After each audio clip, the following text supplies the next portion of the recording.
Shalom sahabat geni yang dikasih Tuhan. Hari ini Jumat 9 Juli 2021 bertemu kembali bersama saya Indra Permana dari komunitas Gracia. Renungan hari ini saya beri judul Domba yang diutus ke tengah serigala. Bacaan diambil dari Matius bab 10 ayat 16 sampai 23. Inilah Injil Yesus Kristus menurut Matius. Pada suatu hari Yesus bersabda kepada ke-12 murid-Nya, "Lihat, aku mengutus kalian seperti domba ke tengah-tengah serigala. Sebab itu, hendaklah kalian cerdik seperti ular dan tulus seperti merpati. Tetapi waspadalah terhadap semua orang, sebab ada yang akan menyerahkan kalian kepada majelis agama, dan mereka akan menyesah kalian di rumah ibadatnya. Karena aku, kalian akan digiring ke muka para penguasa dan raja-raja sebagai suatu kesaksian bagi mereka dan bagi orang-orang yang tidak mengenal Allah. Apabila mereka menyerahkan kalian, janganlah kalian khawatir akan bagaimana dan akan apa yang harus kalian katakan, karena semuanya itu akan dikurniakan kepadamu pada saat itu juga. Karena bukan kalian yang akan berbicara, melainkan Roh Bapamu. Dialah yang akan berbicara dalam dirimu. Orang akan menyerahkan saudaranya untuk dibunuh. Demikian pula seorang ayah terhadap anaknya.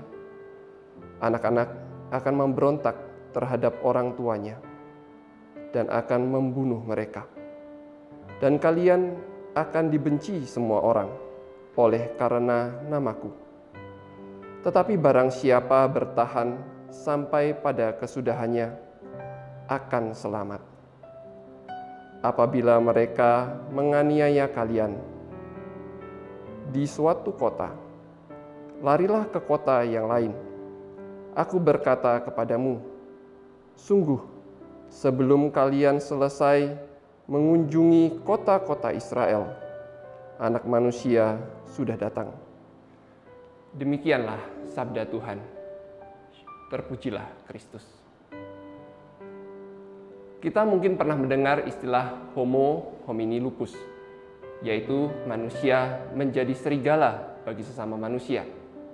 Kata-kata istilah bahasa Latin ini biasa kita dengar ketika ada diskusi-diskusi tentang kekejaman yang dilakukan seorang manusia terhadap sesamanya.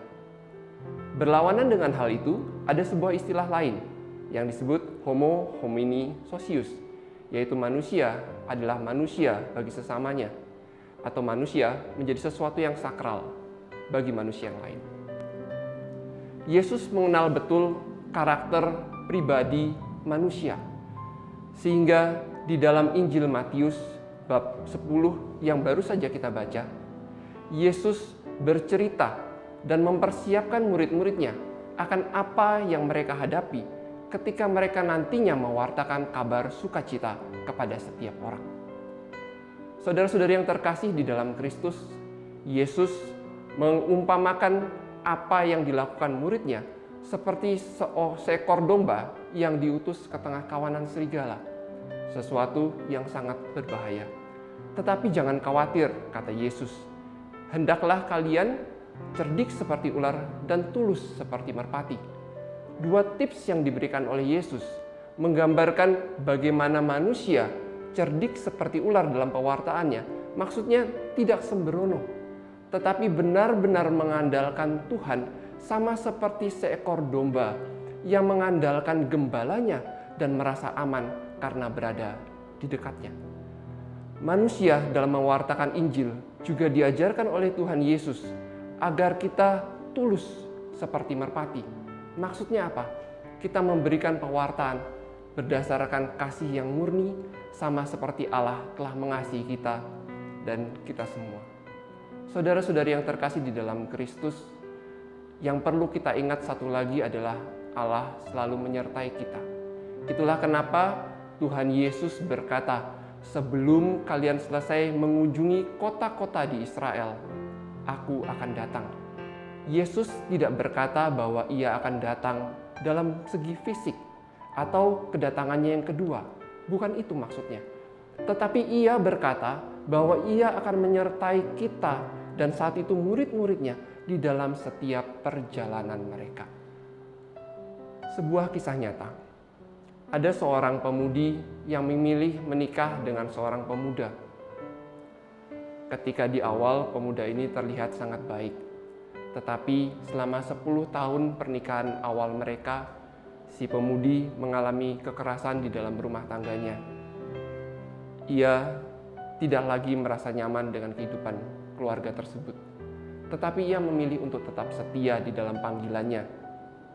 Saudara-saudari yang terkasih di dalam Kristus, si pemudi akhirnya memilih dalam tanda petik cerdik seperti ular. Ia tidak lagi mengandalkan kekuatan dirinya karena ia sebagai pribadi lebih lemah dibanding suaminya. Ia mengandalkan Tuhan, Sang Gembala.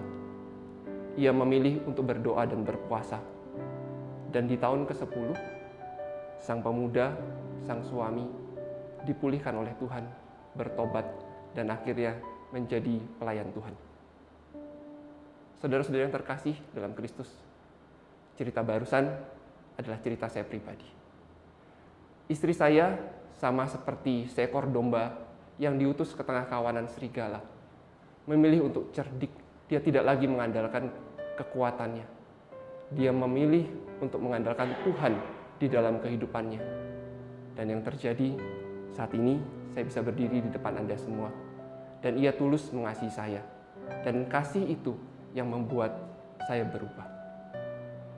Apapun yang kita alami saat ini, melalui Injil hari ini, Tuhan hendak menyapa Anda dan saya, bahwa ketika kita menjalani kehidupan ini, menjalani kehidupan panggilan kita, entah sebagai seorang pribadi, sebagai seorang suami, seorang istri, orang tua terhadap anak, atau anak terhadap orang tua, atau sebagai seorang pekerja, atau sebagai seorang sahabat, kita akan menemui tantangan di dalam kehidupan kita. Yesus tidak berkata kehidupan kita akan mudah. Tetapi satu hal yang kita tahu, dia hari ini memberikan 2 tips kepada kita untuk cerdik seperti ular dan tulus seperti merpati. Dan yang terpenting, satu hal kabar baiknya, saudara-saudari yang terkasih di dalam Kristus, Tuhan tidak pernah meninggalkan kita semua. Selamat beraktivitas. Saya yakin Tuhan memberkati kita semua.